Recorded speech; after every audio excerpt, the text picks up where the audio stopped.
सभी लोगों को मेरा राधे राधे। मित्रों, मैं उमेश, चीफ एडवाइज़र एसएमएलएसएस के ट्रस्ट सोशल अवेयरनेस की कड़ी में आज हम जानेंगे बाबा साहब भीमराव अंबेडकर जी के महिलाओं के प्रति क्या उनकी रवैया था, क्या उनके विचार थे, क्या उनकी सोच थी। मित्रों, ये कहना कि बाबा साहब सिर्फ और सिर्फ दलितों के नेता थे पूरी तरीके से सही नहीं होगा, या कहेंगे ये पूरी तरीके से गलत होगा। उन्होंने महिलाओं के लिए किसी देवता से कम काम नहीं किया।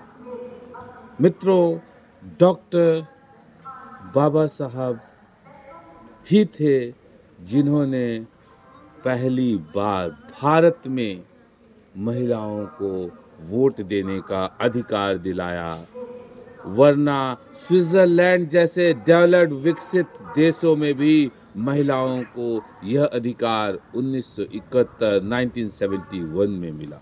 तो दोस्तों, ये थी बाबा साहब आम्बेडकर जी की महिलाओं के प्रति उनके जो विचार थे। दोस्तों, जिस ज़माने में महिलाएं चार दीवारी में बंद रहकर सिर्फ और सिर्फ घरेलू काम ही किया करती थी, उस ज़माने में बाबा साहब भीमराव अंबेडकर जी ने महिलाओं को मातृत्व अवकाश दिलवाया। वहीं अमेरिका जैसे विकसित देश में भी महिलाओं को यह अधिकार 1993 में मिला। दोस्तों, ये थे बाबा साहब के महिलाओं के प्रति उनकी सोच। महिलाओं को यह कभी नहीं भूलना चाहिए, महिलाओं को ये कभी नहीं भूलना चाहिए कि संपत्ति में जो बराबर का अधिकार की वकालत पहली बार बाबा साहब आम्बेडकर जी ने ही की थी।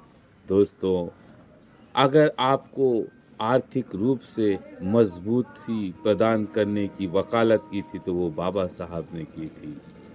ध्यान रहे कि मनुस्मृति में भी सिर्फ इसलिए बाबा साहब ने मनुस्मृति को सिर्फ इसलिए नहीं जलाई कि इसमें दलित विरोधी बातें लिखी गई थी, बल्कि इसलिए जलाया क्योंकि इसमें महिलाओं को गुलाम बनाने की साजिश रची गई थी।